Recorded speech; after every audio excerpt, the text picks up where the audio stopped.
Are you intimidated by the thought of installing your own tile floor? It's a lot easier than you think.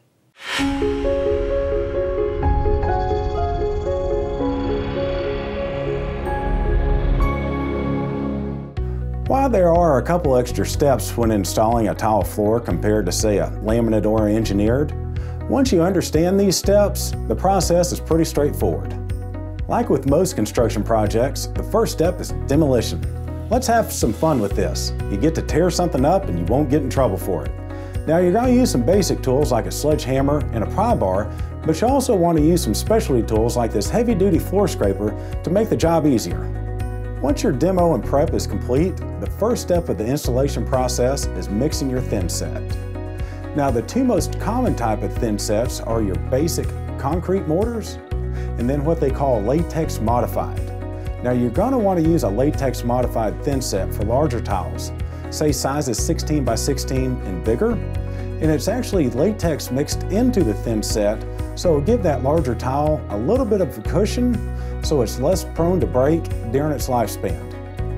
Now to mix grout, the common tools are a basic 5-gallon bucket, a paddle mixer like this one here, and it attaches to a drill to thoroughly mix the thin set. Now you'd want to use a paddle mixer as opposed to, say, a boat oar or a stick to thoroughly mix the thin set to ensure a perfect installation. Once your thin set is thoroughly mixed, it's time to apply it. And you're going to use a trowel to do this. Now it's critical to use the proper type of trowel. Trowels come in different profiles, like this large 1/2-inch notch down to the small 3/16 V groove. Now the manufacturers will spec out the type of trowel needed for their product, and it will be clearly listed on the packaging of the thin set. Once the thin set is applied, it's time to start laying your tile. The first tool used in laying tile is going to be a basic rubber mallet. Now you're going to want to use a white rubber mallet as opposed to a black one because a black one will mar the tile. The mallet is used to level your tile by tapping down any high spots that you have. The next tool used in the installation process are going to be your tile spacers. Now it's critical to pay attention to the size spacer that you're going to use because this is going to determine the size of your grout line. These spacers come in a variety of sizes, from a small 1/16 of an inch all the way up to a hefty 1/2 inch. So you want to go over that process before you start your project to make sure that you get the right size grout line for the perfect installation. During the installation process, without a doubt, you're going to have to cut some tile, but there's tools to make this process easier.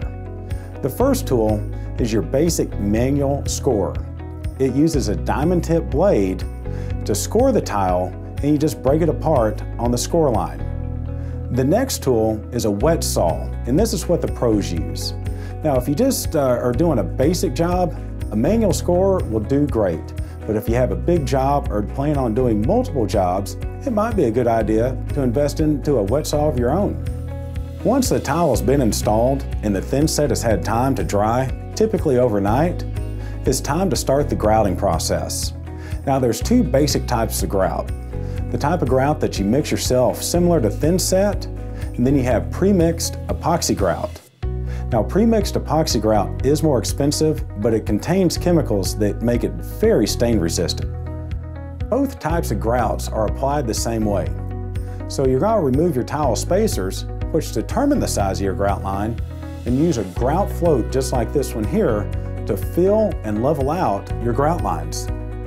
During the grouting process, excess grout will get on your tile, and it's imperative that you remove the excess grout with a basic sponge and water. Now be sure to follow the manufacturer's suggestions on this to ensure a proper installation.